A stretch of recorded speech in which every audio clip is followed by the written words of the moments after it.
Jadi dalam ajaran Islam, Bapak-Bapak, makanan itu punya kaitan yang sangat kuat dengan ibadah kita kepada Allah. Orang yang gemar makan barang haram tidak mungkin merasakan asyiknya sujud kepada Allah.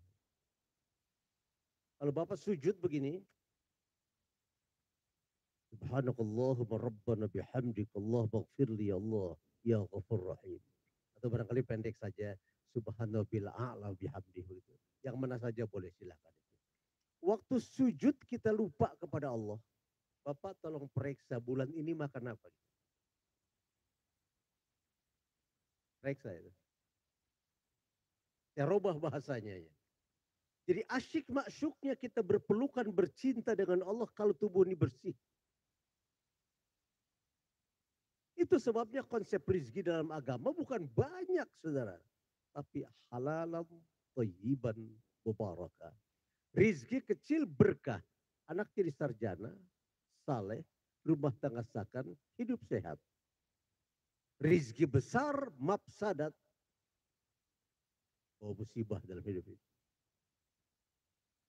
Cari rizki yang berkah. Jangan tersentuh barang haram.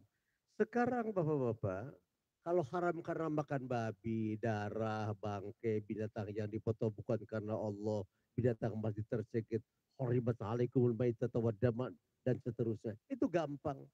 Sekarang barang haram itu karena perolehan.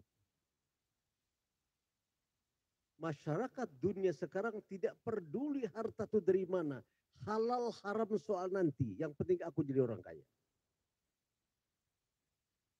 Itu sebabnya masjid-masjid sekarang megah, tapi tidak enak dimasukinya.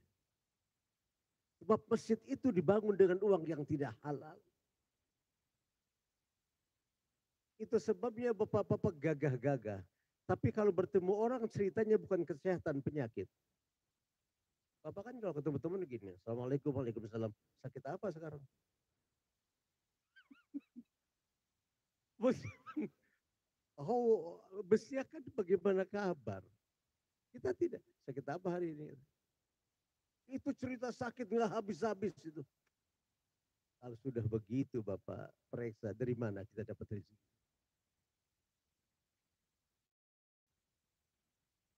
Bapak dapat uang tidak halal.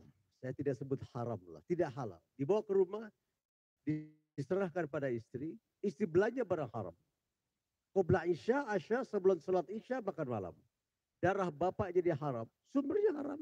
Darah istri jadi haram. Daging bapak jadi haram. Daging istri jadi haram. Bapak senggama, dipancarkan sperma, diterima ovum, 9 bulan lahir jadi bayi, percaya Bapak? Bayi yang dilahirkan dari uang haram sulit jadi anak saleh. Kenapa sekarang banyak anak-anak muda hidupnya tidak jelas? Kalau demo di mana-mana kerjanya merusak. Jangan-jangan bapaknya ngasih uang haram kan?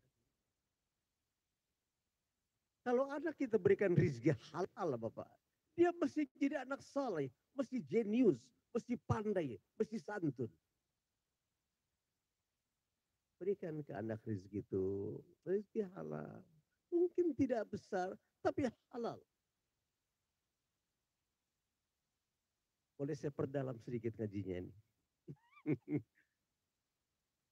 Kalau Bapak terbiasa makan barang halal dalam hidup ini, pegang nasihat saya.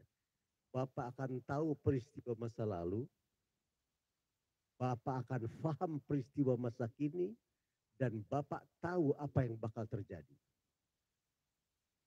Tapi perut jangan masuk barang haram. Itu sebabnya orang kalau bertanya pada ulama, Pak, kenapa negeri kita begini? Mereka senyum saja tidak menjawab. Dia tahu itu akan jadi apa kita semua. Dalam kehidupan kemelut seperti ini Bapak-Bapak, tidak bisa pakai teori apapun dalam hidup ini. Bapak datang ke ulama-ulama kampung yang alim, saleh. Bukan ulama-ulamaan, ulama betul. Bapak tanya, kenapa masyarakat kita sekarang kok hiruk pikuknya tidak jelas? Jawabannya biasanya begini tuh. Ya bagaimana ya, katanya Allah sudah ngasih tongkat, tongkatnya tidak dipakai. Maksudnya Allah berikan